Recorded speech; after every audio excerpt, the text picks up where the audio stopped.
현장에 있었던 뉴스토마토 정치부 김진양 기자 모시고 이야기 한번 나눠보도록 하겠습니다. 어서 오십시오. 네, 안녕하세요. 지금까지 알려진 이 대표 상황, 수술은 잘 됐다고 얘기 들었는데 어떻습니까?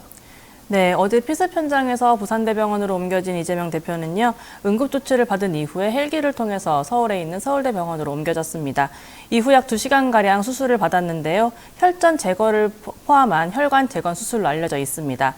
정맥에서 흘러나온 혈전이 예상보다 많아서 관을 삽입한 수술을 받고 중환자실에 입실해 회복 중인 것으로 알려졌습니다. 경정맥을 다쳤다. 근데 뭐 60% 정도가 다쳤다 이런 얘기 나오던데 이게 경동맥하고 좀 달라서 조금 그나마 나은 상황이라고 하긴 했습니다만은 좀 현장에 있었던 사람으로서 느끼는 체감 상황은 우리랑 많이 다를 것 같습니다. 사건 경위는 어떻게 돼 있습니까, 정확하게? 네, 그래서 먼저 한 가지 좀 말씀드리자면요. 그 60%란 얘기는 공식 브리핑 과정에서는 나온 적이 없었던 수치라 가지고 당 측에서는 이제 그런 관련해서는 좀 보도를 조금 자제해달라 이렇게 말씀을 주신 게 있었고요. 네. 어제 사건 발생한 게 오전 한 10시 27분 경이었습니다. 그래서 원래 이날 오전 10시부터 가덕도 신공항 그 부지 참관 행사가 있었고요. 행사가 이제 원활히 마쳐지고 한 차량까지 이동하는 과정이었는데 그 공간 자체가 그 산길에 있는 보통 왜 산 중턱에 있는 약간 이렇게 휴식 공간 같은 좀 그런 정자 한두 개 있는 그런 공간 있잖아요. 그래서 좀 좁은 공간이었어요. 그래서 거기에서부터 차량까지 약 한 4, 5m 정도 이동하는 과정이었는데 뭐 그런 현장에선 당연히 기자들께 백브리핑 붙잖아요. 그래서 그렇죠. 이재명 대표 중심으로 두고 뭐 기자들이랑 뭐 이제 근처에 중계하는 카메라 해가지고 뭐 2중, 3중으로 이렇게 좀 쌓여진 상황이었습니다. 그래서 이렇게 천천히 같이 이동을 하다가 이제 차량 근처에 단차가 있다 보니까 이제 그만하자, 이렇게 해산하자 해서 적당히 이제 물러나는 상황이었었고 저도 이제 좀 뒤쪽으로 쫓아가다가 이제 좀 잘 들리지도 않기도 해서 이제 적당히 마무리되나 보다 하고 슬슬 물러나던 차였는데 이제 갑자기 이런 소리 나면서 사람들이 우리가 이렇게 막 이렇게 쓰러지는 모습이 보이고 또 이제 반대쪽에서는 뭐 잡아 이런 소리가 좀 막 들리더라고요. 네. 그래서 무슨 일이 벌어졌나 보다 싶어서 이렇게 보니까 저는 우선 그 피의자를 제압하는 과정을 먼저 이쪽에서 봤고요. 그러면서 이제 다시 몸을 돌려서 보니까 이제 대표님 이제 쓰러져 계시는 모습이 보이더라고요. 그래서 처음에는 그냥 이렇게 무슨 일인지 몰랐겠어요. 때린 줄 알았어요. 그러니까 흉기로 피습했을 거라는 생각은 전혀 하지 못했고 처음에는 그냥 가격을 당하셨나 보다라는 생각에 일단은 이제 보고 있었는데 점점 약간 분위기가 좀 심각해지면서 주변에서 이렇게 손수건 같은 것도 전달을 하고 좀 이제 근처에 저희 기자들뿐만이 아니라 항상 그런 현장에 오시는 유튜버분들도 굉장히 많았거든요. 그렇죠. 그래서 이제 촬영이 계속 실시간으로 되고 있다 보니까 이제 그런 것들도 좀 자제해달라 하는 그런 제지도 있었고 좀 초반에는 굉장히 좀 급박한 상황이었습니다. 어제 그 주변에 사실은 경호 인력도 있었고 경찰들도 많았다고 제가 들었거든요. 네. 근데 전혀 손쓸 수 없는 상황이었나 보네요.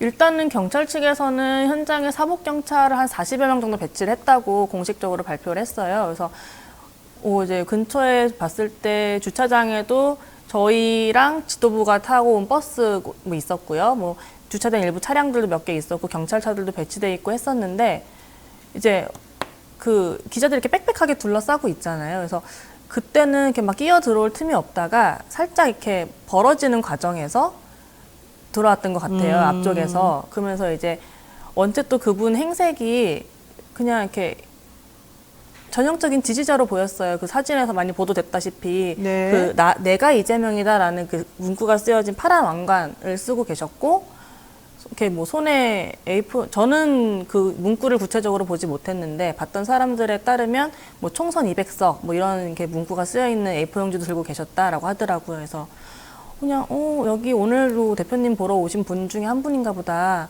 그렇게 생각하고 사인해달라고 이렇게 들어오니까 당연히 이렇게 관계자들 분이 막죠. 근데 정말 순식간이었어요. 한 1, 2초 사이에 순식간에 훅 치고 들어온 거라 가지고 그거는 뭐가 뭐 잘못됐다라고 하기에는 조금 어려울 수도 있을 것 같아요. 그렇군요.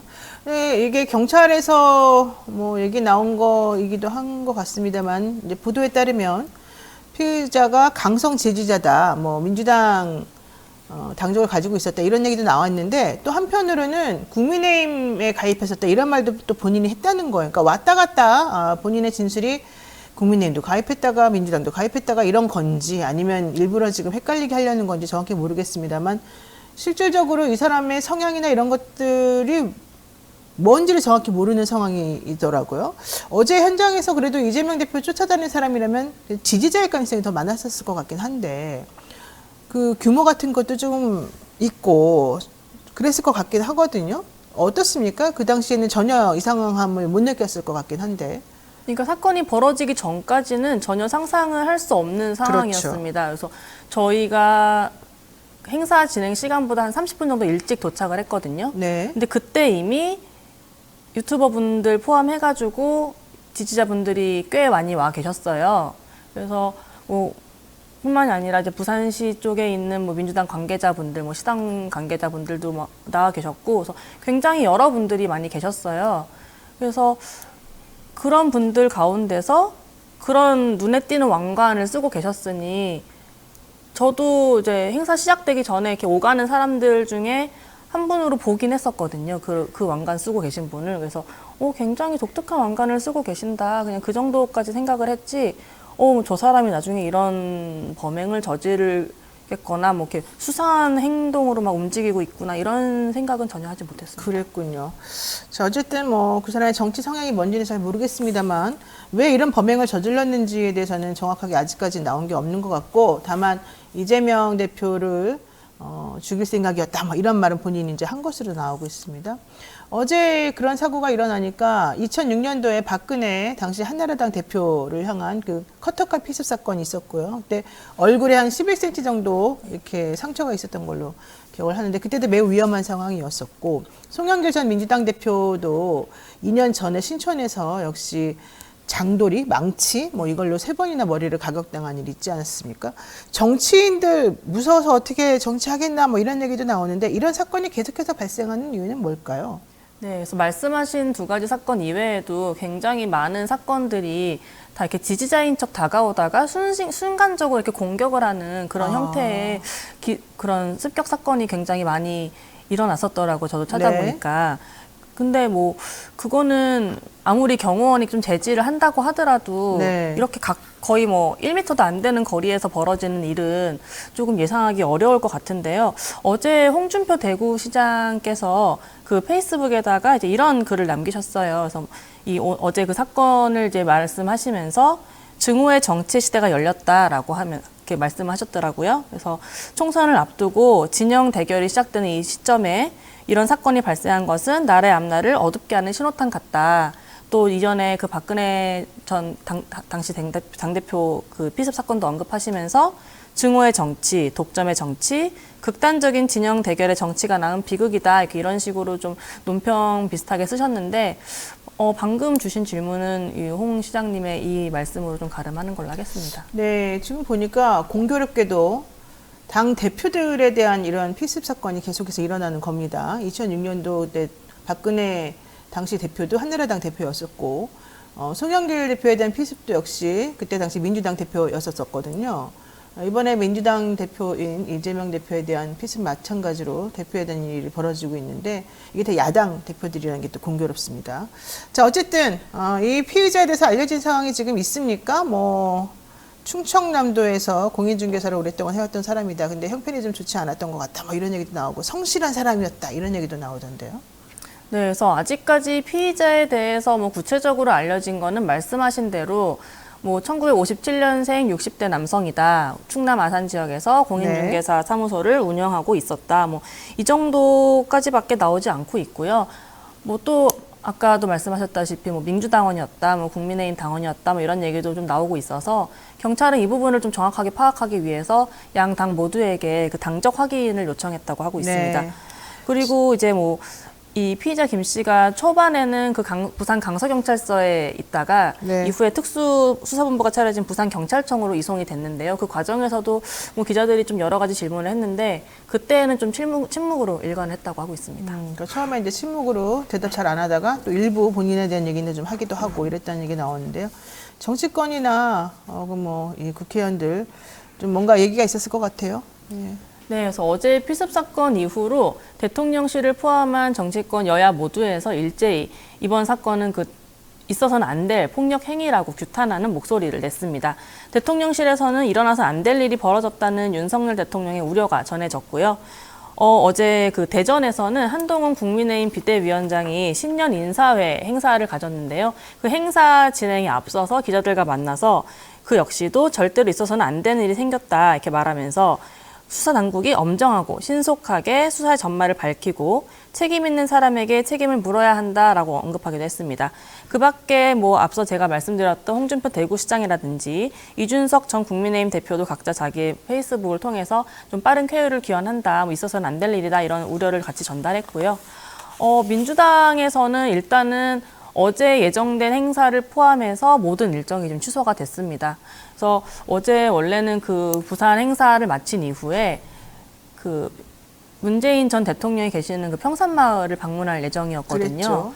근데 이제 그것도 일단은 상황이 좀 급박하게 돌아가다 보니까 우선적으로 좀 행사 취소를 먼저 요청을 드리고 이후에 이제 이재명 대표가 서울로 좀 헬기 이송이 된 이후에 당 지도부가 또 다시 직접 전화를 드렸다고 해요. 그래서 그때도 이제 문 전 대통령께서 좀 많이 놀랐는데 일단 지금은 상황 수습에 좀 만전을 기해달라 이렇게 말씀을 하셨다는 그 말이 좀 당 통해서 전해졌고요.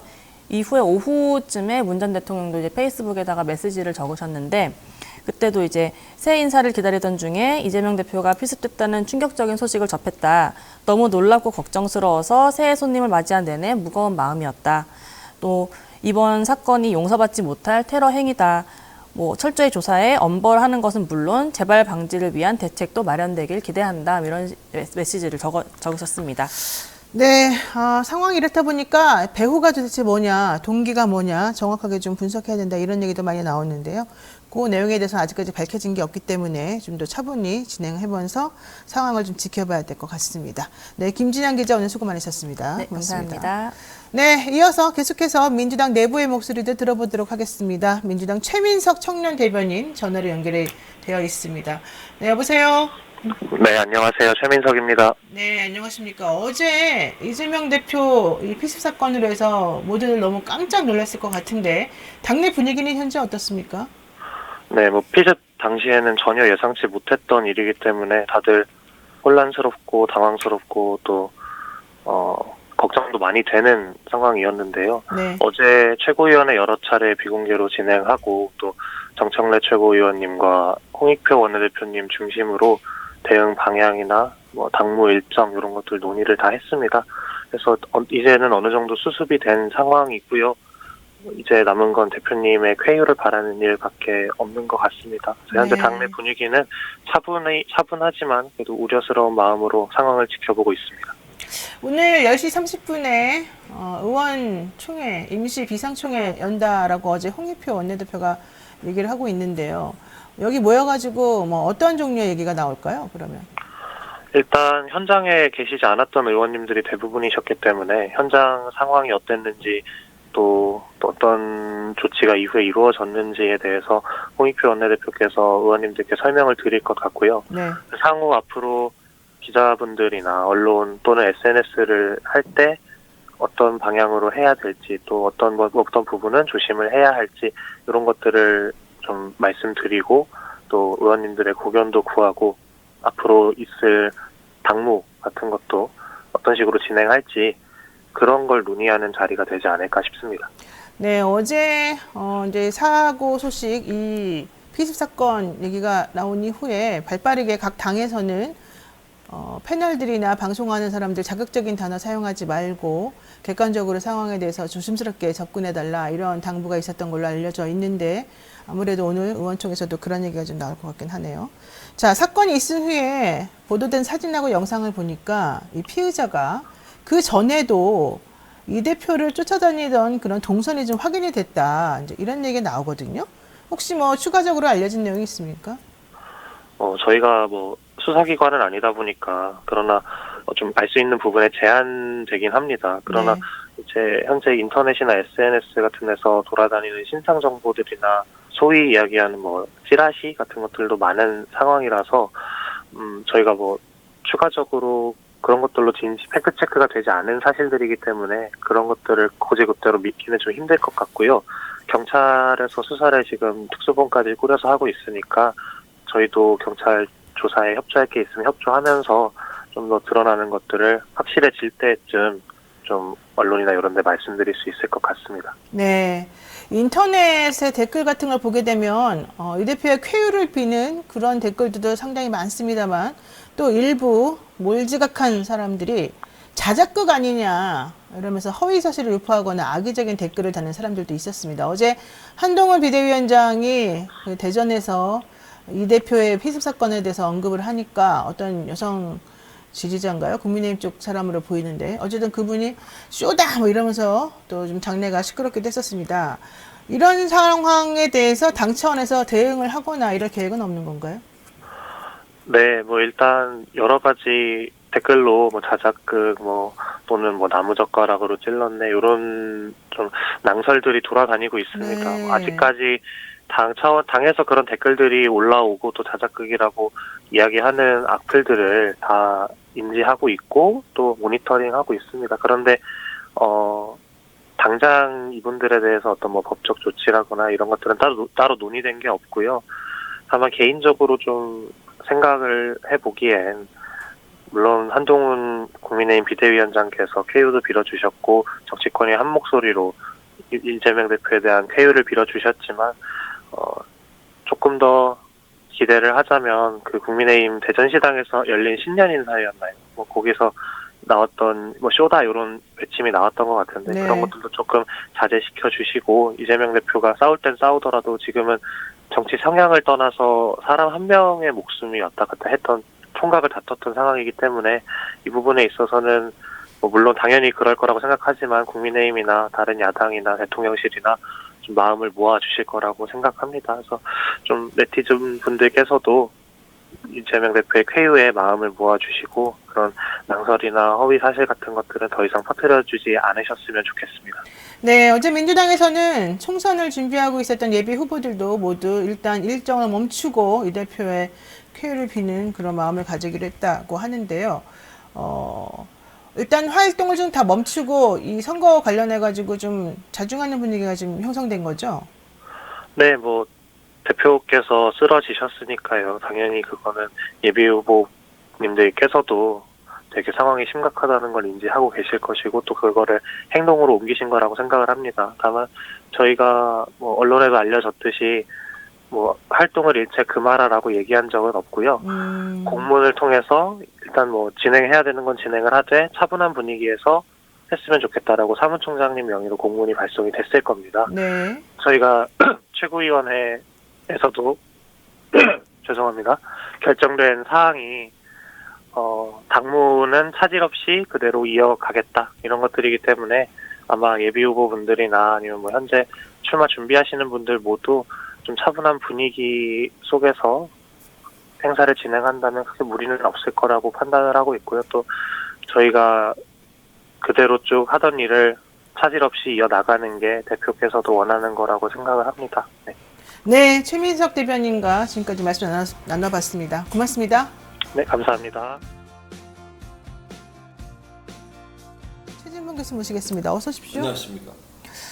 홀로 걸어서님께서 이런 얘기 하셨습니다. 민주당에서 가짜뉴스를 차단하고 헛소리에 대해서는 빠르게 팩트로 대응하는 일에 게을리하지 않았으면 좋겠습니다. 이제 이게 이번에 이재명 대표 피습 사건에 대해서 아마 이번 얘기하신 것 같은데요. 교수님도 어제 뉴스 보셨을 겁니다. 네. 이재명 대표가 테러를 당했는데 주요 속보들도 쏟아졌고 외신들도 긴급 타전을 했습니다. 이번 사건 어떻게 보십니까?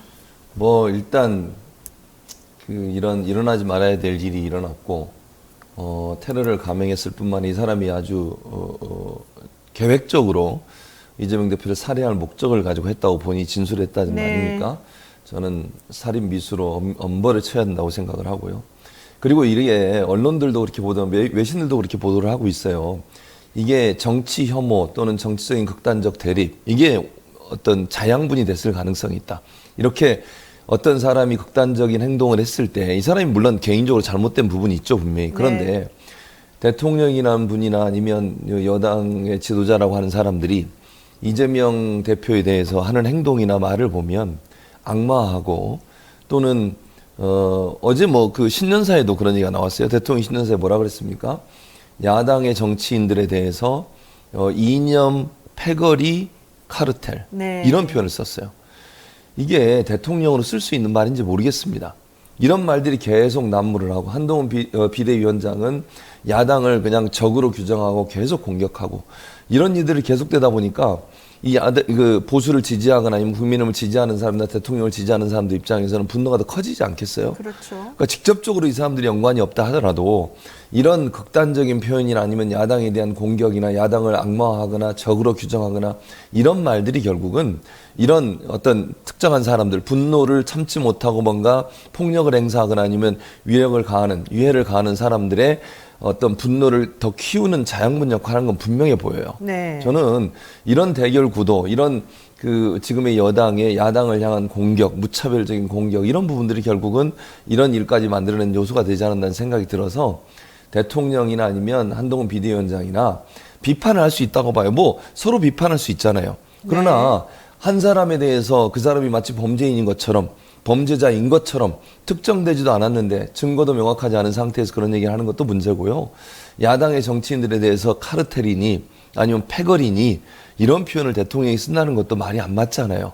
그런 표현들이 결국은 이번 사태의 본질적인 문제가 아닌가 하는 생각이 들어서 너무 안타깝습니다. 그러니까 많은 분들이 지적하는 게 대통령의 인식이 우리 편 아니면 전부 다 적이다. 그리고 카르텔이니 뭐니 이렇게 자극적인 단어를 써가면서 계속 분열시키고 이간질하는 정치를 지금 하고 있다. 이런 얘기를 많이 하고 있는데 이번 신년사에서도 어김없이 그런 내용이 등장했기 때문에 사실은 상당히 유감스러운 상황입니다. 그러니까 국민들이나 이런 상황을 좀 정확히 잘 모르고 부안해동할 수 있는 사람들 입장에서는 아 대통령 말이 맞나 보다. 저 사람들은 정말 있어서는 안 되는 사람들인가 보다 이러면서 또 잘못된 행동을 할 수도 있었다는데 이런 얘기인 것 같습니다.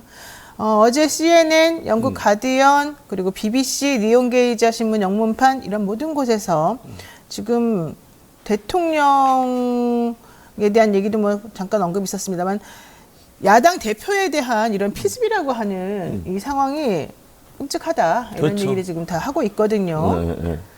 아 진짜 창피스럽습니다. 솔직히 말해서. 그렇죠. 그렇기도 하고 이재명 대표가 이제 유력한 대권 후보잖아요. 네. 차기 대선에 이제 출마할 가능성이 높은 분이고 지금 현재까지는 지지율이 제일 높잖아요. 이런 상황에서 전 세계적으로 관심을 가질 수밖에 없죠. 그리고 이런 유력한 정치인에 대해서 정치적 테러가 일어났다. 그것도 민주주의 사회라고 하는 대한민국에서 이게 있을 수 있는 일이겠습니까? 외국의 시선을 봤을 때는 이해가 안 되는 상황인 거죠, 사실은. 네. 이런 후진적인 이런 모습이 보여진 것 자체에 대해서 우려를 표명한 기사들이 많았고 범죄율이 낮은 한국이라고 하는데 이렇게 유력 정치인에서 테러가 벌건대낮 일어났으니 그것도 우리나라의 어떤 뭐 공권력이라든지 범죄를 예방하는 시스템이라든지 이런 부분에 대한 문제점으로 지적될 수밖에 없어요. 그리고 정치가 이렇게 후진적으로 가는 것 자체에 대한 비판도 있을 수밖에 없고요. 정말 말씀하신 것처럼 전 세계에 우리나라의 정치 후진성을 보여주는 대표적인 사례가 돼버렸다. 이렇게 말씀드릴 수 있겠습니다. 네, 정은원님께서 본질은 국민을 이분법으로 나눠서 가스레이팅 하는 거 아니겠습니까? 이런 얘기 하셨는데 공감하는 바가 많습니다.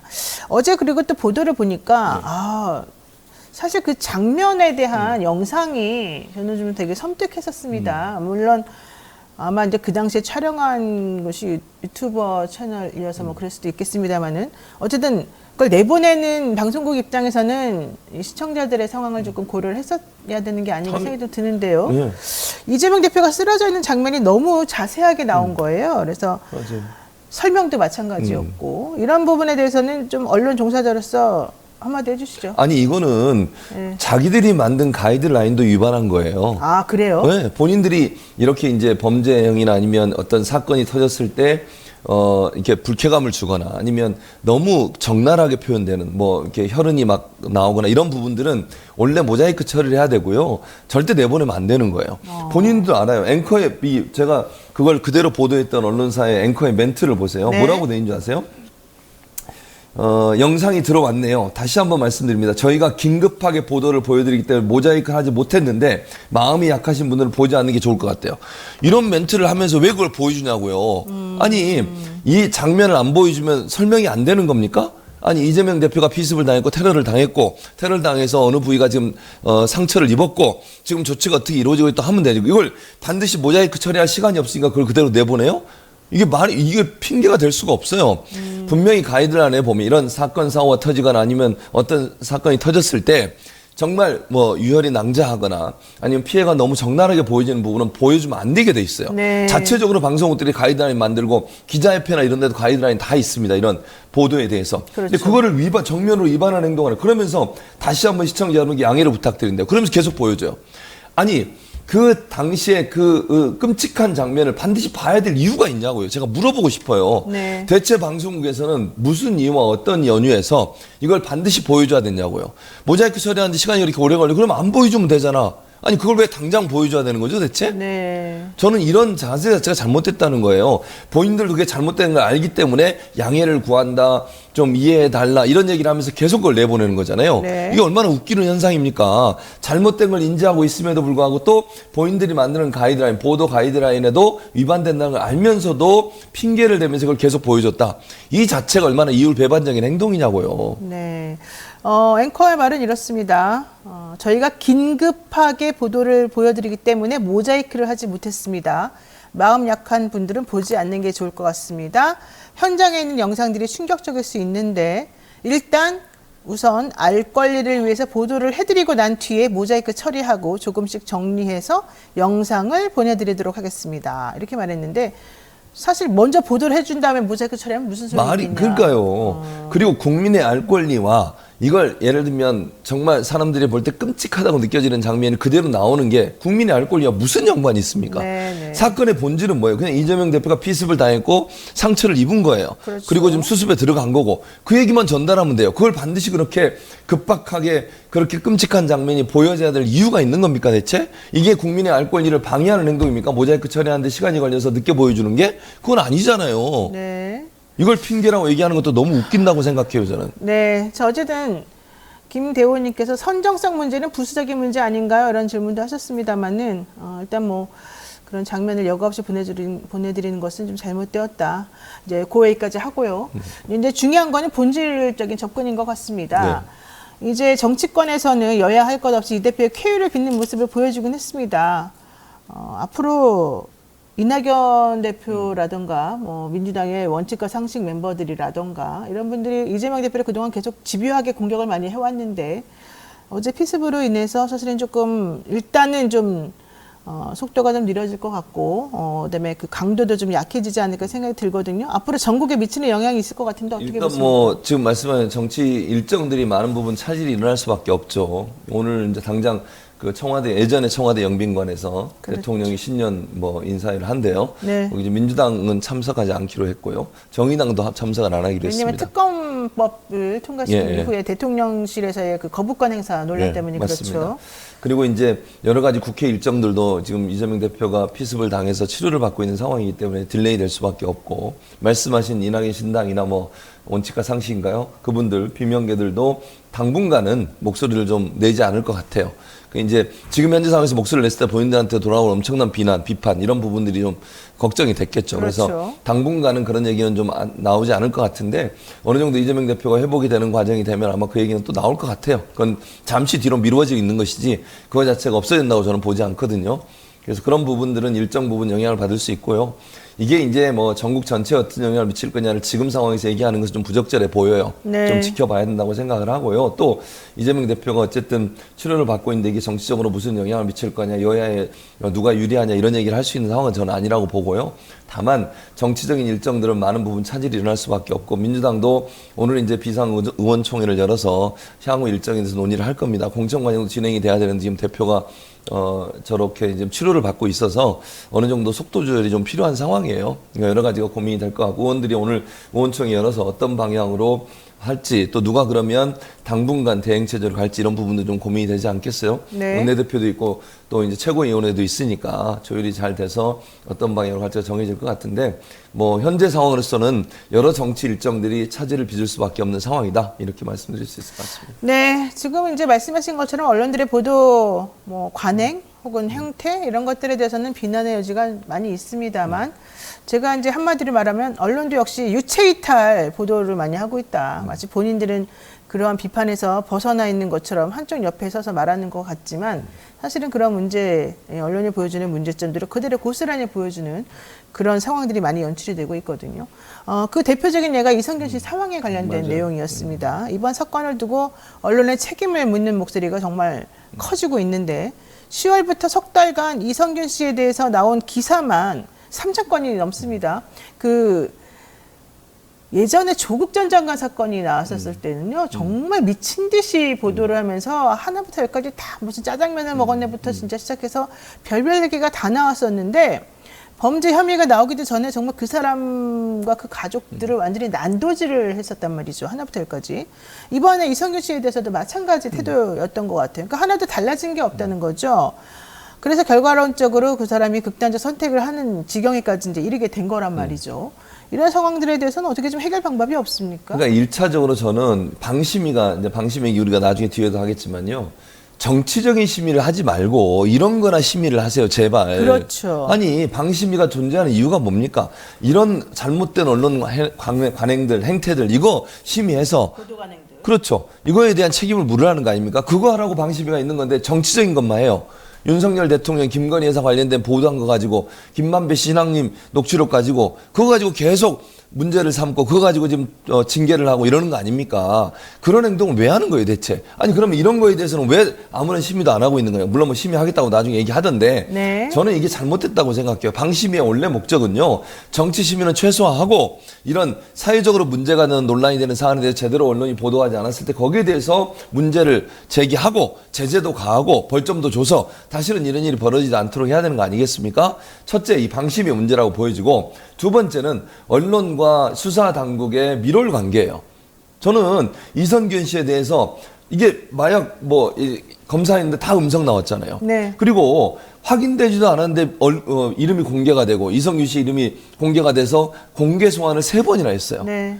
이게 말이 되는 겁니까 대체? 아니 이렇게 유명한 연예인들 같은 경우는 한 번 소환이 되는 순간 공개적으로 그 사람의 이미지는 엄청난 타격을 받는 겁니다. 이게 사실이냐 아니냐는 이게 중요하지 않게 돼버려요. 그렇죠. 근데 사실관계가 확인도 안 됐고 음성이 계속 나오고 있는데도 3번이나 불러서 공개적으로 소환을 해요.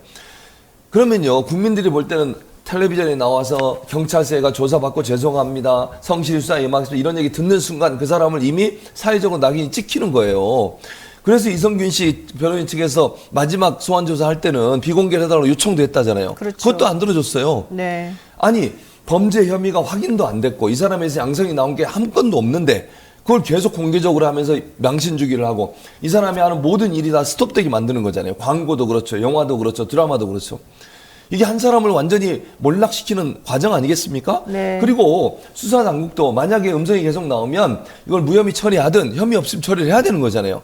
그게 안 되니까 어떻게 해요? 다른 방법으로 창피를 주는 거잖아요. 그렇죠. 개인 사적인 통화라든지 사적인 내용의 면밀한 거, 실제적인 사건과 직접적인 연관이 있다고 보이지도 않는 내용을 언론에 흘리고 언론이 이걸 받아가지고 기사를 쓰고 네. 이게 뭐 하는 행동입니까 대체? 맞습니다. 박찬대 의원 같은 경우에도 KBS 이슈 관련 보도가 석 달간 2,872건에 달한다. 특히 KBS는 선정적 보도를 하고 있다. 이러면서 공영방송으로서 심각한 문제인 것 같고 언론이 이씨의 사생활을 무차별하게 폭로했다는 것이 밝혀지고 마약 사건과 직접 관련이 없는 사적 대화가 나왔는데 이게 뉴스로서 가치가 있는 것인가 이런 얘기도 했습니다. 근데 KBS뿐만 아니라 JTBC에서도 경찰 진술 내용 보도했고요. TV조선에서는 유서 내용을 아주 그냥 보도를 했고 또 이 마약을 어떻게 흡입했는지까지 아주 구체적인 방법을 설명을 하면서 보도를 하고 있습니다. 이렇게 하는 이유는 시청률 때문입니까? 당연하죠. 시청률 때문이에요.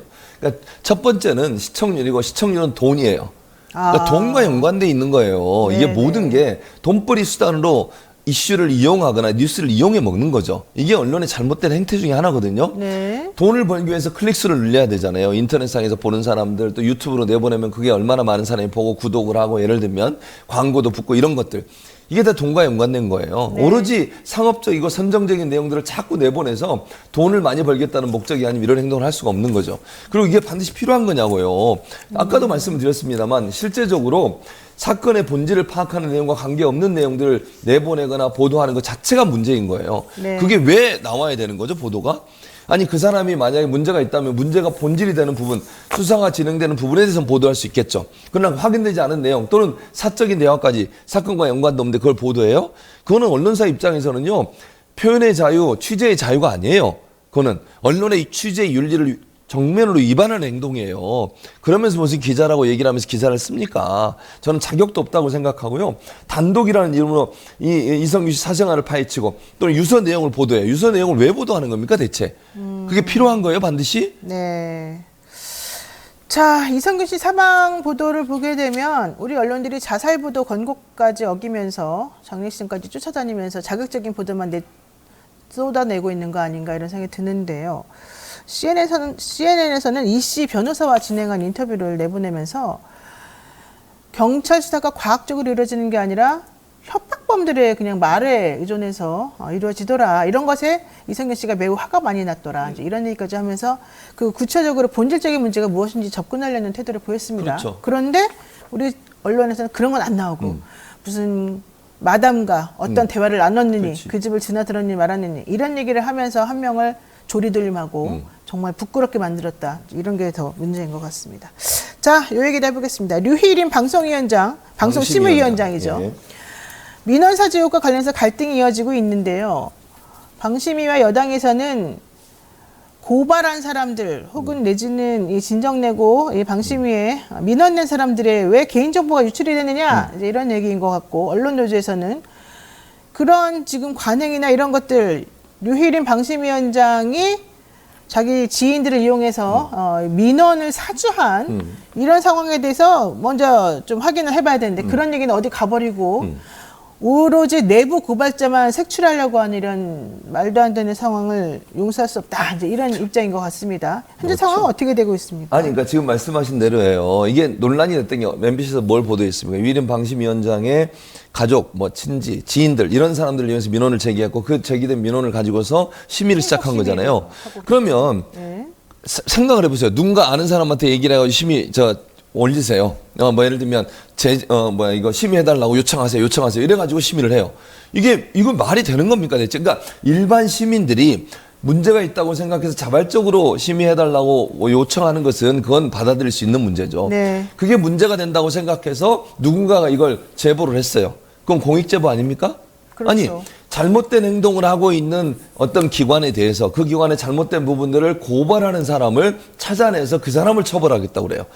이게 전형적으로요 공익제보자에 대한 뭐랄까 핍박이에요. 핍박. 그러니까 본질에 대한 접근이나 반성은 없고 없어요. 그런 말을 왜 공개적으로 떠들어가지고 그렇죠. 이 나의 치부를 드러내느냐? 바로 그거예요. 네. 그럼 그렇게 그런 사람을 처벌하면 누가 공익제보를 하겠냐고요. 그렇죠. 아니 내가 공익제보를 했는데 공익제보자가 보호를 못 받고 만약에 그 사람이 피해를 당해. 그럼 누가 내부의 비리를 얘기할 수 있겠어요? 아무도 얘기 못 해요. 그 전에 그렇게 자 보세요. 그 강서구청장 후보로 나왔던 사람 있죠. 네. 김태우. 네.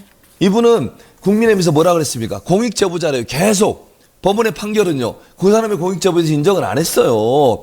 본인의 잘못을 덮기 위해서 그런 행동을 했다라고 얘기했지. 네. 법원의 판결의 내용을 보면 공익제보자라고 인정을 안 했습니다. 그런데 국민의힘은 이 사람을 공익제보자라고 계속 얘기하면서 대통령이 사면까지 시켜가지고 강서구청장 재보궐선거에 또 출마를 시켰어요. 그랬잖아요. 네. 그게는 공익제보자로 얘기하면서 이렇게 민원을 올린 사람들을 뭐 소위 사주를 하거나 아니면 누군가에게 요청을 하거나 아니면 얘기를 해가지고 물론 확인된 건 아니에요.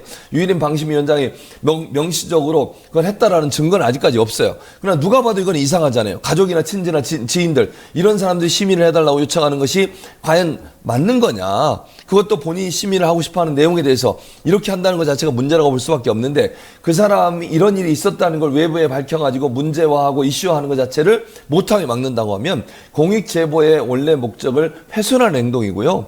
어느 누구도 그럼 내부의 비리에 대해서 얘기할 수 없어요. 이렇게 되면 이거는 공익제보 제도를 완전히 횡행하는 것이고 이 자체는 공익제보를 없애려는 못하게 하려는 의도라고밖에 볼 수 없기 때문에 본질이 벗어났어요. 그 사람을 찾아내는 것 자체가 문제라고 저는 생각해. 네. 권익위가 왜 가만히 있는 거예요? 이거에 대해서는. 맞습니다. 자, 류혜린 방송통신심의위원장은 그럼에도 불구하고 민원사주 의혹과 관련해서 나 단독으로도 부의할 수 있는 권한이 있는 사람이다. 신속심의 안건으로 이제 부의한 것에 대해서 말하는 거죠. 예. 내가 이런 행동을 한 것에 대해서 전혀 문제가 없는 것이다. 이런 주장을 했습니다. 하지만 이게 거짓 해명이다. 뭐 이런 얘기도 지금 나오고 있거든요. 그러니까 뭐냐면 이 사람이 그러니까 인용한 게 뭐냐면 방심위 기본규칙 7조 1항이에요. 네. 어떻게 돼 있냐면 위원장은 단독으로 의안을 제의할 수 있다고 나와 있죠. 근데 실제 방심위는요. 민원뿐만 아니라 위원회 인지, 모니터링, 언론이나 정치권의 문제 제기 등을 통해서도 심의 안건을 상정하기도 합니다. 네. 그러니까 민원 자체는 심의와 최종 의결은 필요 조건은 아닌 셈이에요. 그러면은 류희림 위원장의 말이 맞는 건가요? 아니, 그러니까 이런 거죠. 본인이 만약에 이걸 할 수는 있죠. 예를 들면 이것도 심의합시다. 네. 제안할 수 있어요. 근데 본인이 제안할 수 있는 것과 본인의 지인들을 통해서 이걸 심의해달라고 요청하는 것은 저는 다른 차원의 문제라는 거예요. 아니 그러니까 만약에 단독 부의권이 있으면 그냥 단독으로 부의하면 하면 되죠. 되죠. 그렇죠. 근데 왜 민원을 동원하냐고요. 그러니까 바로 그 지점이에요. 우리가 네. 지적하고 싶은 부분이. 그럼 본인이 하고 싶으면 본인이 하면 돼. 근데 제가 볼 때 그냥 제 느낌이에요. 이거는. 네. 본인이 이렇게 하면 비판이 일어나지 않겠어요? 위원장이 이거 좀 문제 있어 심의합시다. 근데 그게 대통령실이나 아니면 여당 국민의힘에서 자꾸 문제를 삼는 거야. 그러면 누가 봐도 이거는 이게 방심위원장이 정치권의 압박을 받았구나. 아니면 여당의 어떤 그 친화적인 행동을 하고 있구나. 이런 비판이 나올 수 있잖아요. 네. 그걸 피하기 위해서 남들한테 요청을 해서 받았을 가능성이 있는 거 아닙니까? 그렇죠. 그렇게 좀 이해가 되잖아요, 그렇게. 네. 그러니까 그걸 피하기 위해서 이거 안 한 거예요, 본인이. 근데 이제 와서 내가 단독으로도 할 수 있다? 그럼 단독으로 하지. 왜 안 했어요, 그러면? 왜 지인이나 가족이나 이런 사람들을 통해서 그걸 문제를 삼게 만들고 심의해달라고 요청을 하게 만들었냐는 거예요. 그게 어찌 보면 본인의 책임을 면하면서도 마치 자연스럽게 민원이 들어온 것처럼 위장하려고 했던 게 아니냐는 비판과 의혹이 생길 수밖에 없는 요소라는 거예요. 네, 일단 류희림 방심위원장은 내가 그들에게 그런 식으로 민원을 그렇죠. 제기해달라고 본인은 요청한 적은 얘기하고 있어요. 없다. 네. 이런 주장하고 확인된 있습니다. 것도 없고요. 네. 그러나 누가 봐도 이상한 건 분명해요. 알겠습니다. 네, 지금까지 최진봉 성공회대 교수와 함께 얘기 나눠봤습니다. 오늘 말씀 예, 고맙습니다. 감사합니다. 추미애 전 법무부 장관 모시겠는데요. 어서 오십시오. 안녕하세요. 요즘에 너무 바쁘시죠? 이 장아리 때문에. 네. 예, 추 장관님께서 장아리라고 하는 소설책을 만드셨는데 이 소설책을 발간하신 이후에 여기저기서 지금 베스트셀러도 되고 여기저기에서 이 소설책에 대해서 이야기 좀 해달라라고 하는 네네. 북콘서트도 많이 열리고 있습니다. 저도 지난번에 또 사회도 부천에 가서 사회도 보고 그랬는데 여기 보니까 채팅창에 남정재성님이 추다르크 왈 김영숙님이 추미애 장관님 너무 좋아요. 그다음에 리틀 테네시스님 단 한 분 존경하는 사람은 추미애다. 네, 감사합니다. 네. 그다음에 추다르크 너무 최고입니다. 뭐 별별 얘기 다 나오고요. 살살님이 질문이 있습니다. 추 장군님 어디로 나오나요? 모릅니다. 저도 아직 모릅니다. 네, 어쨌든 많이 관심들이 있으시니까 계속해서 질문 올려주시면 제가 또 말씀드리겠습니다. 자, 이번 주에 있었던 더불어민주당 이재명 대표 사건부터 먼저 한번 여쭤보고 시작하겠습니다. 사실 같은 정치인으로서 또 본인도 여기저기 사람들 앞에서 얘기할 기회가 많고 네. 본인의 소신이 일반 또 몰지각한 혹은 일부 사람들의 생각하고 안 맞을 경우에 야유도 많이 받아보시고 그랬을 텐데 네. 남일 같지가 않겠습니다. 가족들이 많이 걱정을 해요. 네. 근데 저는 이 이재명 대표 사건 이렇게 하기보다는 네. 이제는 네, 정치인에 대한 테러? 죽이겠다라고 생각했다. 혐의자가 자백을 네네. 했기 때문에 네. 이재명 살인 미수 사건이다 이렇게 명명을 정확하게 해드려야. 이재명 살인 미수. 네네. 네. 그게 의미가 있습니까? 단순히 그냥 피습 당했다라고 하니까 또는 뭐 이재명의 사건이다 그러니까 자꾸 무슨 이재명의 문제처럼 개인의 얘기를 하는 문제처럼? 거죠. 네. 근데 이런 일이 왜 자꾸 벌어지는 겁니까? 저는 다른 사건하고는 좀 다르게 보거든요. 뭐 박근혜 대통령에 대한 뭐 송영길 전 네. 대표에 대한 이런 거랑 다르게. 이런 거랑 좀 다르게. 왜냐하면 이것은 좌표 찍기를 대통령이 일찌감치 했지 않습니까? 대통령이 지난 여름부터 민주화 세력, 진보 세력, 인권운동가를 공산 전체주의라고 하고 적으로 돌려놨죠. 네네. 국민의 적으로. 최근 신년사에서도 자기들만의 이권, 이념에 기반한 어떤 패거리 카르텔이다. 네. 이렇게 공정성을 깨고 또는 뭐 국민의 그 기회를 뺏어간 것처럼 이렇게 국민의 적으로 돌려 세웠단 말이에요. 그렇죠. 네. 그러니까 그런 분노와 적개심을 부추긴 좌표 찍기를 한 사람이 바로 윤석열 대통령 본인이에요. 그리고 한동훈 장관은 또 체포영장 청구서를 낭독할 때 이렇게 얘기했어요. 북한의 달러를 지원하게 해서 이 국가보안법 위반으로 징역 36년이다 또는 무기징역이다 이렇게 얘기를 했어요. 그렇게 거짓으로 선동하고 악마화에 앞장섰던 사람이 법 질서를 수호해야 되는 법무부 장관이었단 말이에요. 네네네. 그들이 그렇게 해놓고 이제 와서 무슨 동료 시민과 함께 뭐 안타깝다는 식으로 얘기하는 것은 그야말로 상당히 이중적인 위선인 거죠. 먼저 배후 규명, 진상 규명 철저하게 해라. 네. 수사를 정확하게 해라. 국민이 의심을 하지 않도록 철저하게 해다오. 이게 먼저인 것이죠. 그렇죠. 그 말은 아무것도 하지 않고 그냥 마치 이게 무슨 진영 간의 대결이 심각해서 국민의 문제인 것처럼 그렇죠. 쏙 빠져나가려고 하는 그것이 대단히 잘못됐다. 책임의식이 없다. 이렇게 생각해요. 상황을 그렇게 만들고 국민을 갈라치게 해서 네. 마치 쟤네는 다 적이야. 네. 이 생각이 정당한 것처럼 만드는 사람이 네. 거기서는 쏙 빠져가지고 네, 네. 난 아무 책임 없는데 니네가 이래서 문제지 네, 이런 네. 식으로 자꾸 메시지를 던지니까 네, 그게 네, 좀 네. 황당하다. 네, 네. 저는 그리고 좀 놀랐던 게 이번에 처음에 이제 기사가 부산대병원에서 위급하니까 수술을 해야 된다고 얘기를 했다가 서울대병원으로 헬기 타고 갔다. 이걸 가지고 공격하는 사람들이 되게 많고요. 그러면 헬기 타고 서울대병원은 간 건 특권이다. 헬기 타고 갈 정도니까 별로 안 위험했나 보다. 걔네 자작극한 거 아니냐. 이제 이런 얘기까지 연결되다가 제가 헬기는 바로 응급시에 응급조치할 수 있는 비상수단으로 그렇죠. 네, 닥터 헬기가. 있는 거죠. 네, 당연히. 그런데 그럼 그걸 누구든지 써야 되는 거지. 야당 대표라고 쓰지 말라 그러면 그게 오히려 더 역차별이죠. 예. 네. 근데 그걸 썼다고 해서 현지 의사들이나 이런 사람들이 마치 전문가의 의견인 것처럼 네.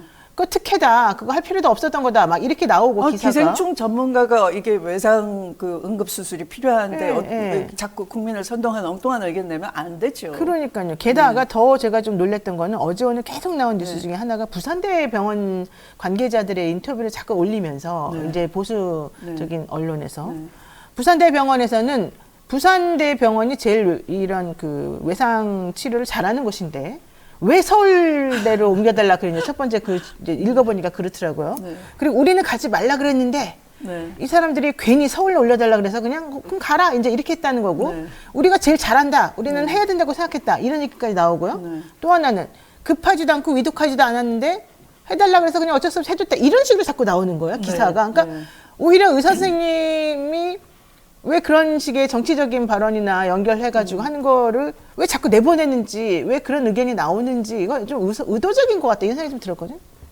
언론의 장난인 것 같은데요. 아, 언론의 장난이다. 왜냐하면 그때 그럼 투표로 물어봤어. 의사 집단 전체를 부산대 병원 전체 의사 의견을 물어봤어요. 그냥 아는 의사 툭 던져가지고 이런 상황에서 그렇죠. 부산대 병원에서도 할 수 개인적인 있는 거 의견. 아니에요? 네. 그럼 우리도 할 수 있어요. 이런 거 가지고 키워가지고 그 의도에 맞춤형 기사를 그렇게 써내는 거죠. 이른바 조중동 스타일의 기사. 그러니까 네. 댓글이 이제 그런 식으로 네, 또 네. 달려버리는 거야. 네, 처음하고 다르게 이 네, 네. 댓글의 방향이 이상하게 변하면서 특권의식에 찌들었다, 위독하지는데 위독한 척했다, 뭐 별별 얘기가 다 나오니까 이게 좀 너무 정상적이지 않은 것 같아서.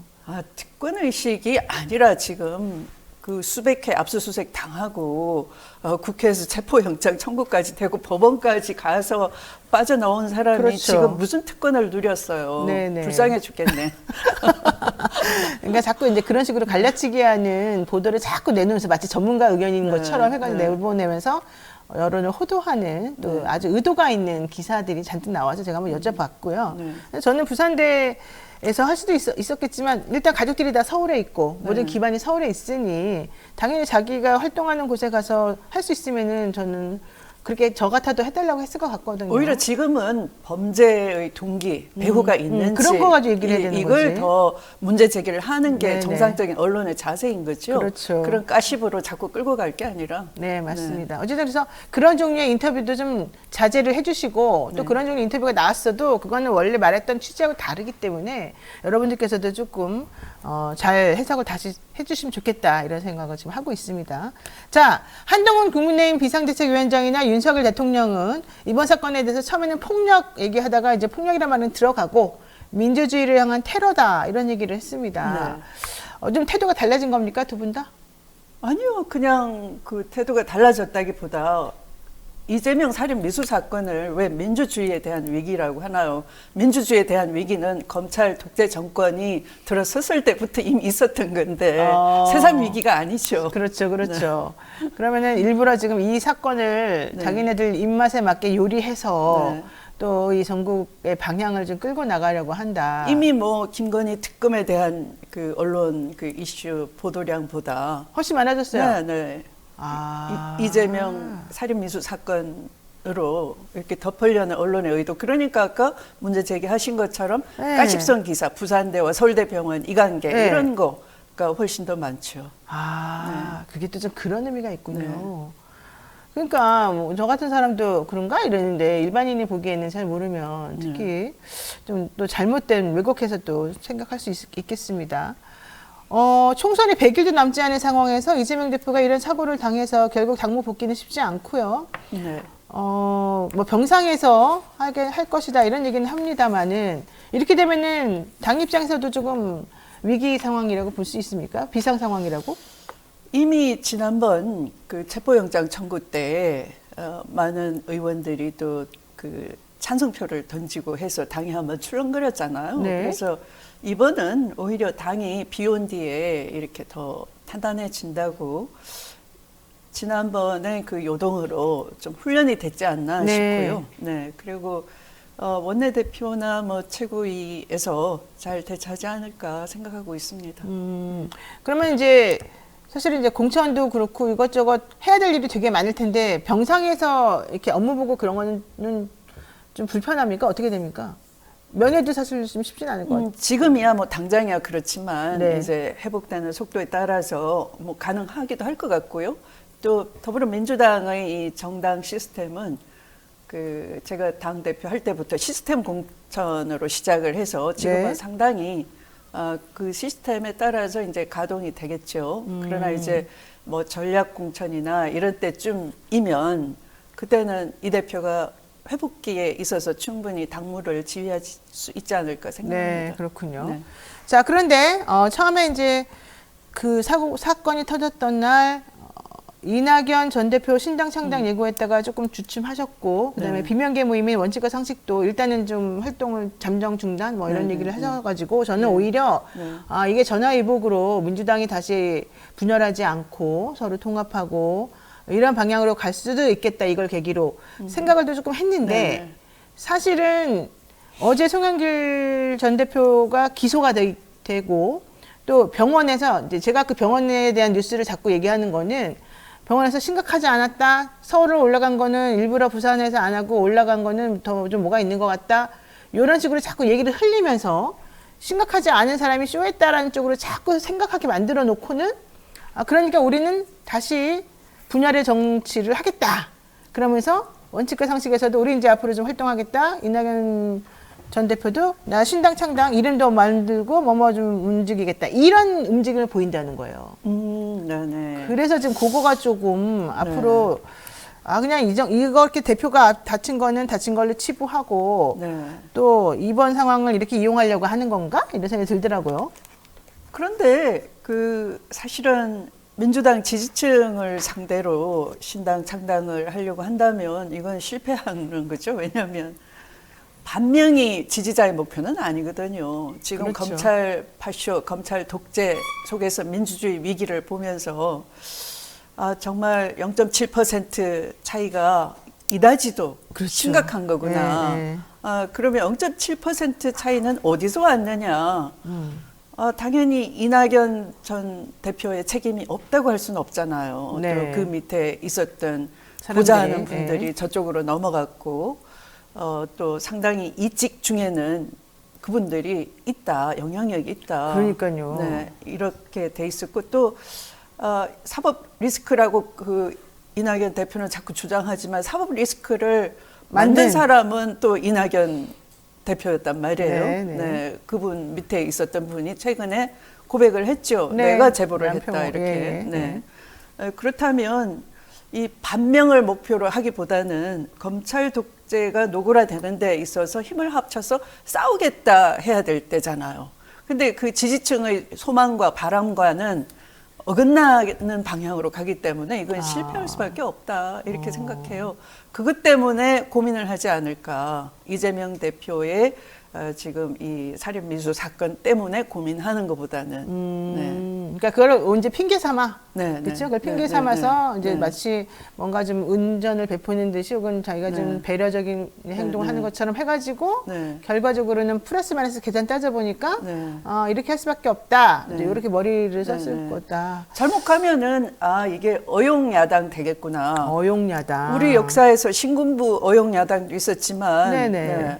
그건 역사의 역적이 돼버렸잖아요. 시간 네. 지나면서 그렇죠. 다 들통이 났고. 네. 네.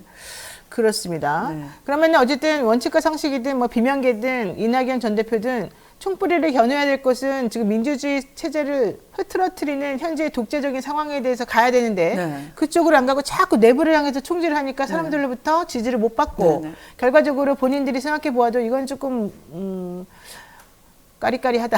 내지는 잘 안 될 수 있다. 네, 그래서 조사하니까 여론조사에서 네네. 그 영남 쪽에서 이낙연 신당에 대한 지지가 높더라는 거예요. 호남 네. 쪽은 반응이 없고. 오히려 반응이 네, 없고. 네. 네. 그러니까 좀 고민이 많이 되는 상황이다. 네, 네, 네. 이런 것 같아요. 네. 여기에 조국 전 장관도 출마하기가 있던데 잘 아셔요? 조국 전 장관께서는 아마 이 검찰 독재에 대해서 계속 그 비판을 하고 있잖아요. 그렇죠. 본인도 많이 당하고 있고. 그래서 어떻게 하는 것이 검찰 독재를 약화시키고 끝장내는데 조기에 종식시키는데 유효타 일지를 많이 고민을 거듭할 것 같아요. 그러면 네. 신당 창당 네. 하겠습니까? 안 하겠습니까? 신당 창당 쪽보다는 어떤 것이 내가 어떤 민주당에서 만약에 뭐 영입 인재로 하기가 네. 부담스럽다 하면은 어떻게 하는 것이 유효타 일지를 많이 고민하지 않을까. 네. 그럼 당에서도 그거는 어느 정도 익스큐즈가 되고 있는 거예요? 저는 그렇게 해야 된다고 봐요. 해야 된다고. 네네. 예, 알겠습니다. 네. 자, 분위기를 바꿔보겠습니다. 최근에 여기 지금 앞에도 나와 있는데요. 장편 소설 장하리 자유와 진실을 향한 외침이라는 책을 출간하셨습니다. 네. 검찰개혁의 선두에 섰던 추미애가 작정하고 아픈 검찰개혁에 관해 쓴 책이다. 이제 이렇게 소개를 하셨는데 네. 설명 좀 해주십시오. 네. 이게 이제 자유와 진실을 향한 외침 이런 부제를 제가 여기 붙였는데요. 네. 그 진실이 많이 가려져 있어요. 언론이 제 역할을 못하고 있기 때문에 네. 언론의 위기라고 할 수 있어요. 네. 민주주의 위기는 사실은 언론의 위기가 초래한 거죠. 우리 국민들이 안 깨어나서 그렇다기보다는 그렇죠. 국민의 각성, 국민의 인식을 가로막는 언론 역할 부재에 저는 더 원인이 크다고 보고요. 그래서 언론이 하지 않는 역할에 대해서 어떤 맥락을 어떤 동기와 배경 아래에서 검찰이 어떤 일을 했느냐를 소설의 형식으로 제가 진실을 빨리 국민들께 알려야 되겠다. 서울의 봄처럼 한 40년 지난 뒤에 영화가 나오면 우리는 네. 하나의 그것을 문화적으로 소비를 할 수는 있는 거지만 현실을 바꾸거나 변경하는데 국민이 어떤 힘을 발휘하지 못하고 어떤 후회, 안타까움 그런 것만 남잖아요. 네. 그래서는 안 되겠다. 우리가 살아있는 이 역사에서 알고 있는 진실에 대해서는 정확하게 알려야 되는데 어떤 법적인 한계가 있다면 내가 소설의 형식을 빌어서라도 얘기를 해보겠다. 그런 각오로 사실 이거 쓰는데 꽤 시간 많이 걸렸어요. 그러니까요. 저도 읽어봤는데 저는 거의 다 읽었습니다. 막 맨 끝에까지 다 읽진 않고 3분의 2 넘게 지금 읽었는데 읽으면서 야 이렇게까지 다이나믹하게 이 내부 사정이 돌아가고 있었구나를 알게 됐어요. 근데 읽다가 헷갈리는 거야. 하도 이름이 내가 알고 있는 그 이름들하고 달라가지고 이 사람. 근데 장명 센스는 좀 있더라고요. 그래서 내가 항상 그 단어 하나, 뭐 글자 하나는 또 꼭 들어가고 이렇게 앞뒤를 바꿔가지고 하신 걸 보고 진짜 머리 많이 쓰셨겠다. 여러분 한번 읽어보세요. 되게 재밌고. 여러분이 모르는 그 진실이 어떻게 돌아가서 결과가 이렇게 나왔는지를 비교해보는 재미가 있고, 한편으로는 참 안타깝고 씁쓸하다.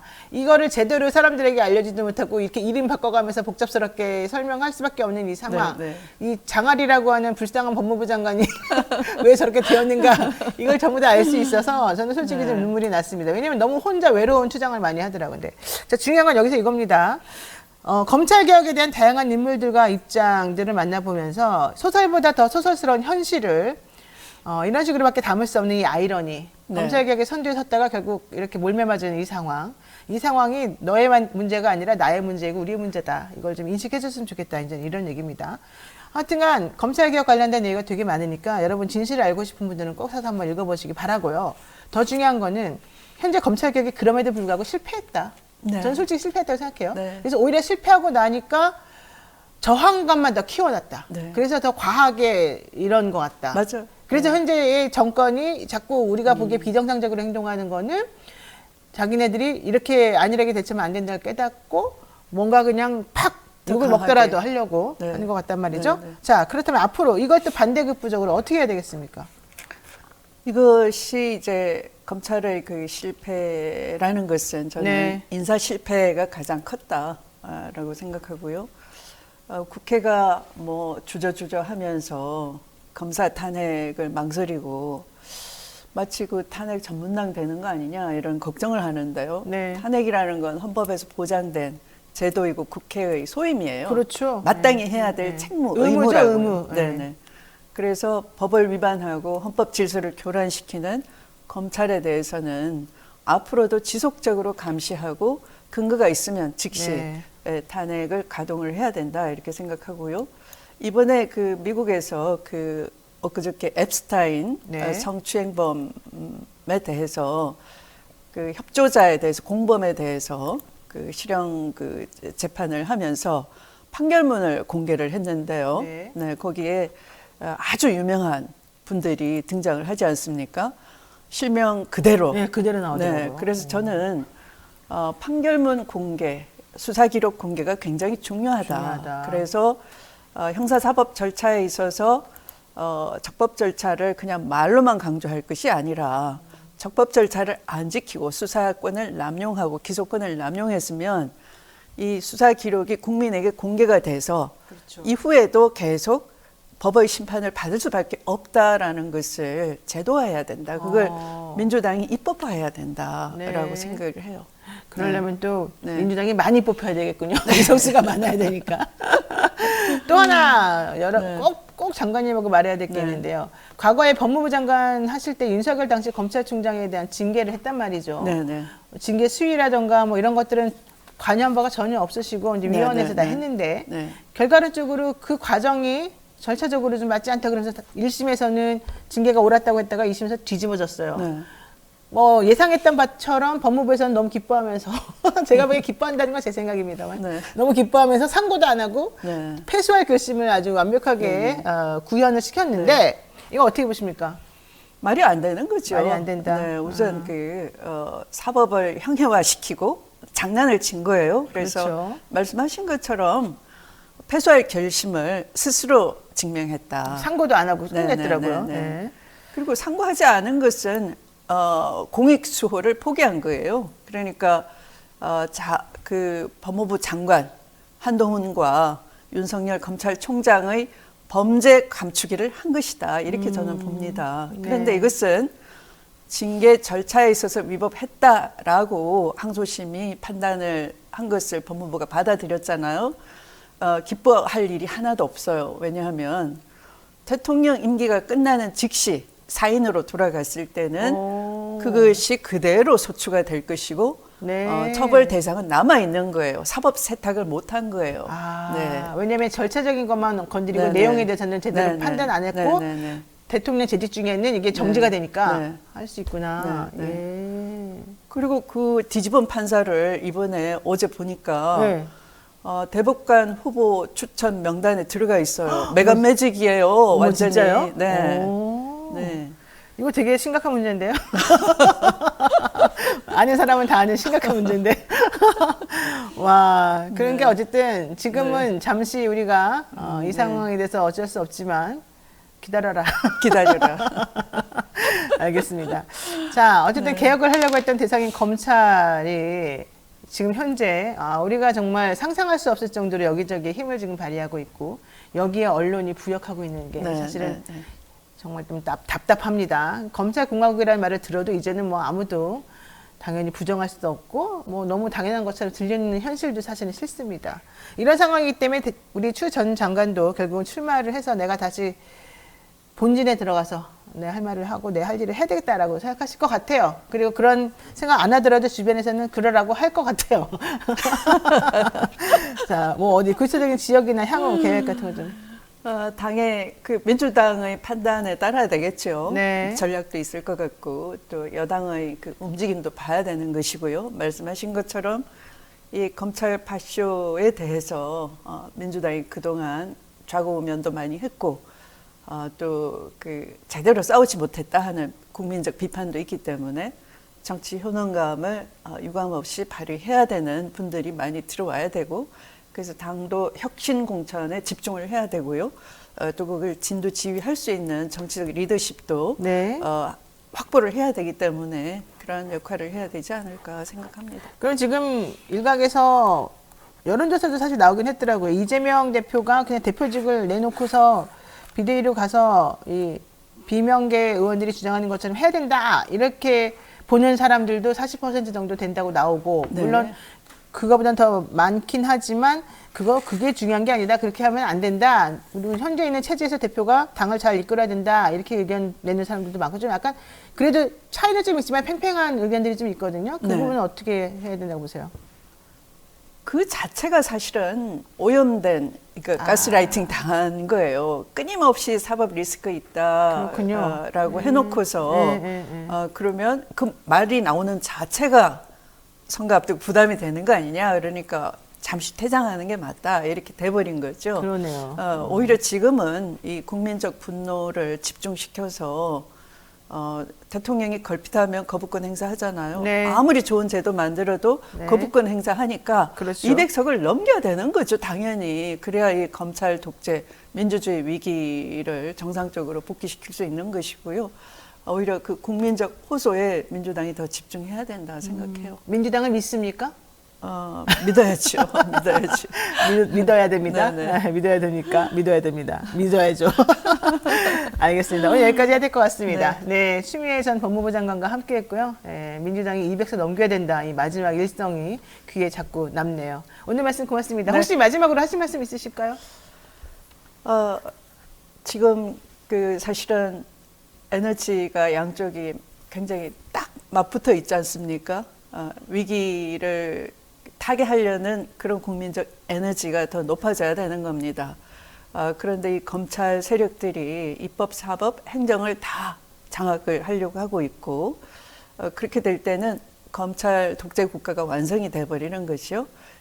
그래서 지금 이 고에너지 민주주의를 우리가 더 결집을 시켜야지만 이 위기를 돌파해낼 수 있고 그것이 바로 선거입니다.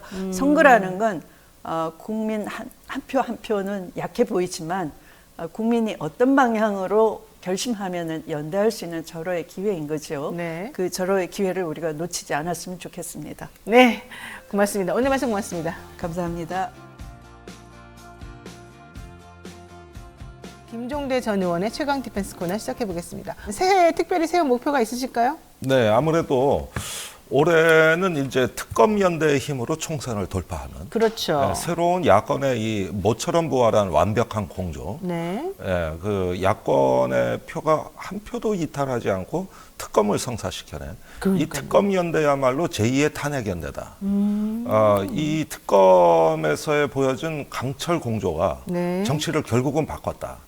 그 뒤로 민주당이 병립형으로 회귀한단 말이 쑥 들어간 거고 두고 보십시오. 제 말이 틀리는가. 병립형 안 갑니다. 아, 그래요?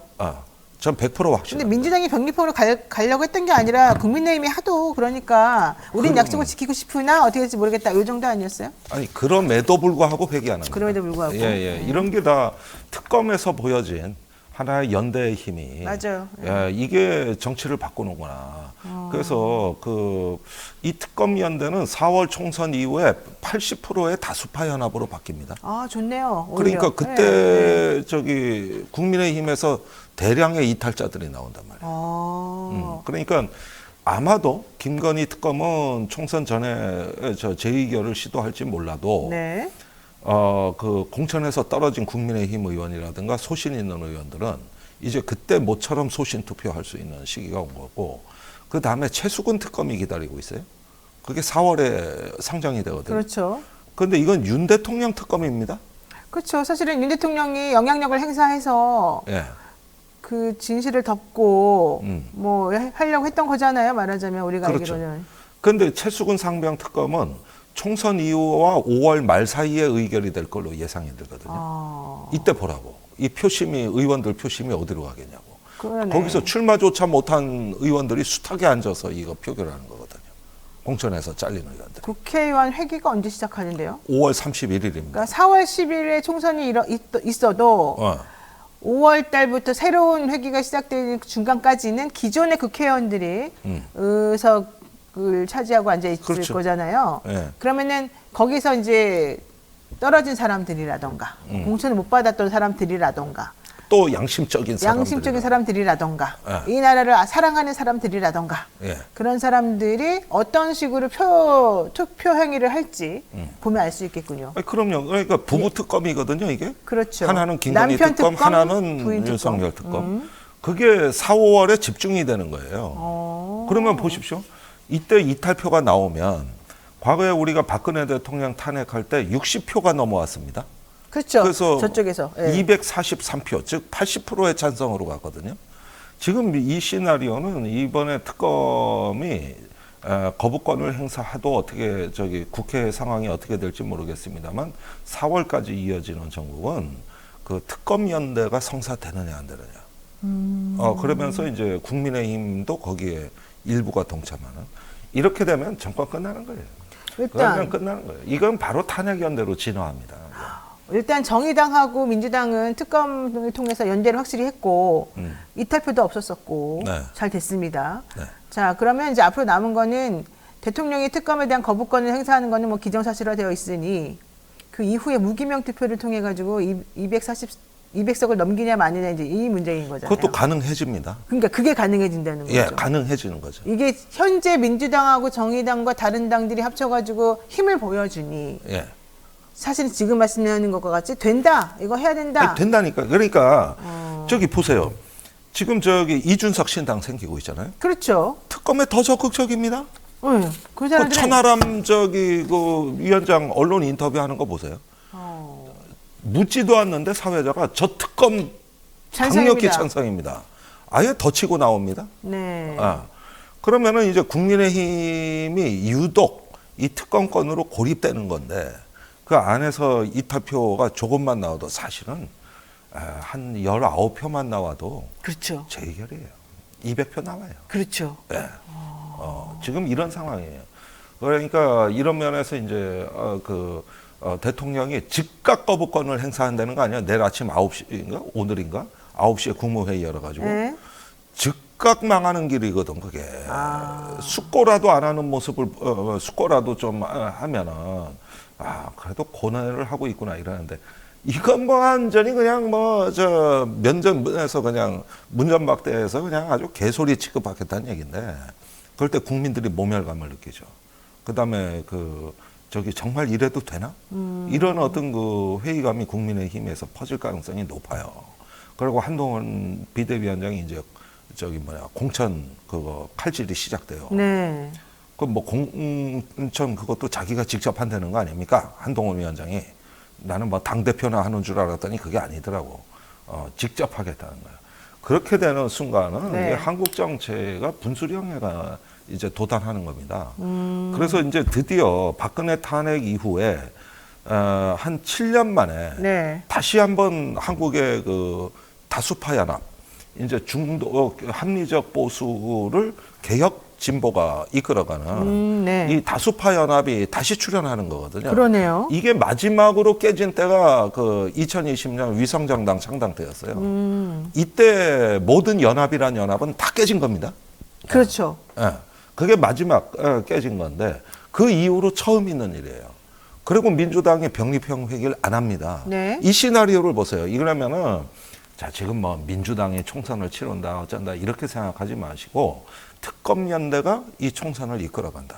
더 거대한 판에서 거대한 힘이 우리를 새로운 어떤 역사의 지평으로 지금 이끌고 있다는 네. 이런 인식을 좀 가져주셔야 되고 그리고 줄줄이 대기다. 저는 민주당이나 정의당이 네. 지금 이런 어떤 그 상황에서 연초부터 불거진 신원식 국방장관에 대한 그 해임 건의 내지는 네, 그거 해야 탄핵안 됩니다. 입장을 네. 지금 빨리 내야 된다. 빨리 해야 됩니다. 빨리 네. 내야 돼요. 아, 정말 빨리. 그분은 정말 상식 되기 전부터도 사실은 우리가 다 말을 계속하고 그러면 안 된다고 했지만 되고 나서 보니까 더욱더 문제가 심각한 걸 깨달았어요. 아니 신원식 장관이 과거에 문재인 대통령 목 따라간다. 그러니까 그 아니, 말도 참 안 입에 되는- 담기도 힘에 거북스러운 그 말을 했고. 하면서 붕짜자 했는데 네. 그 일이 지금 실제 일어났잖아요. 그러니까요. 이게. 독도에 대해서 영유권 분쟁이 있는 건 사실이다. 이러더니만. 이재명 피습이 그거 아니에요.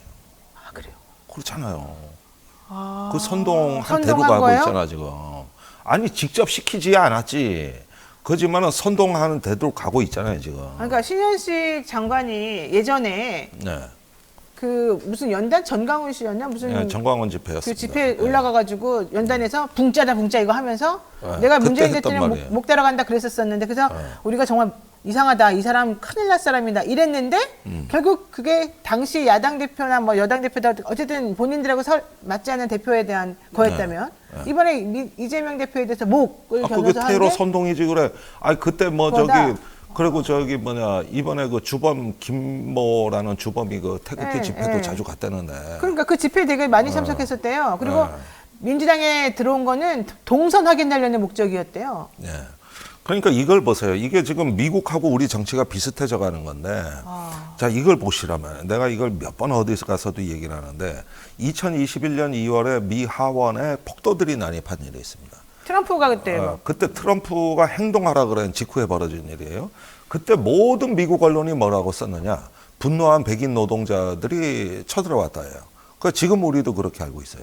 그런데 그건 사실이 아니라는 거예요. 보니까 그 쳐들어온 사람들이 현직 기업체 임원, 전직 육군 최고위급 장교, 노동자들이 아니라 전직 교사, 심지어 올림픽 수영 상관왕, 어머. 금메달 3개 딴. 무슨 백인 노동자요? 가장 미국의 중산층, 그러네요. 그것도 아주 대표적인 성공한 미국적인 사람들이 왔는데, 그래서 외로운 늑대라는 말이 우리가 9.11 테러 이후에 유행했는데 네. 저는 그 말이 바뀌어야 된다고 봐요. 요즘은 정치 폭력을 하는 사람들은 배부른 늑대입니다. 배부른 늑대. 예, 너무 정상적이고 법 없이 살 사람들이 그러네요. 성공한 사람들이 정치 폭력에 뛰어들었어요. 네네네. 이게 지금 이 하나의 어떤 정치적 현상 내지는 사회 운동으로서의 폭력입니다. 그 점에서 심각한 거고 과거의 사회 루저가 고립돼서 극단적인 폭력을 쓰는 그 폭력이 아니에요. 연결돼 있고 공감할 줄 아는 사람들이 폭력을 하고 있어요. 그렇죠, 지금. 그렇죠. 이게 지금 그래서 큐어논 같은 음모론 집단이 민주당을 막 쳐들어가고 아동 성매매했다고 쳐들어가고 그랬는데 이런 현상에서 나타나고 있는 한국에서의 지금 최근의 폭력의 양상이 굉장히 그 고학력 내지는 중산층 쪽으로 가고 있어요 지금. 그러네. 상황이. 이거 이게 심각한 문제네요. 문제여서 외로운 늑대 아니다 배부른 늑대다. 그렇죠. 네, 이런 부분들 좀 우리가 봐야 돼요. 좋습니다. 자, 이제 좀 전에 얘기 잠깐 나와서 연결해서 여쭤보겠습니다. 허은하 국민의힘 의원이 지난 3일 탈당을 선언하고 이준석 전 대표의 개혁신당에 합류를 선언했습니다. 사실은 사람들이 허은하 의원은 비례의원이기 때문에 탈당하는 게 쉽지 않을 것이다. 개혁신당에 들어간다 하더라도 자기의 의원직을 버리고까지 갈까? 이렇게 생각했어요. 왜냐하면 류호정 의원의 행동이 있기 때문에. 네. 근데 류호정 의원은 같은 비례인데 자기는 끝까지 버티겠다. 정의당에 대해서. 허은하 의원하고 정의당의 이 류호정 의원하고 너무 비교가 되는 거예요.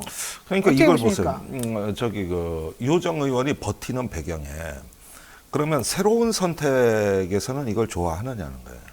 그러니까 지금 그 당도 큰 데미지를 입고 있단 말이에요. 아, 왜요? 아니 이미지가 나빠지고 있잖아요. 그러네. 그래가지고 제가 알기로는 그 당에서도 탈당 권고가 있었다는 얘기를 듣고 있습니다. 네. 그러면은 지금 저기 유호정 의원이 새로운 선택의 뭐 행사에 못 나타나고 있어요. 네네. 아직 당적이 정의당이기 때문에. 그러니까. 그런데 저번에는 왜 같이 금태섭 의원하고 사진도 같이 찍고 했죠. 그랬는데 지금 나타나면은 그 당 지지율 반토막 난다고. 그렇죠. 욕 먹겠네. 그러니까 네. 사실 자기들도 고민해요. 그러면은 저기 그 새로운 선택이건 정의당이건 모든 정당은 유호정 의원 탈당이 맞다 그래요. 그렇죠. 근데 본인 혼자만 거부하는 겁니다, 이게. 너무 이기적인 거 아니에요? 그러니까 그 몇 개월 남은 국회의원 임기 그거밖에 없는 거예요.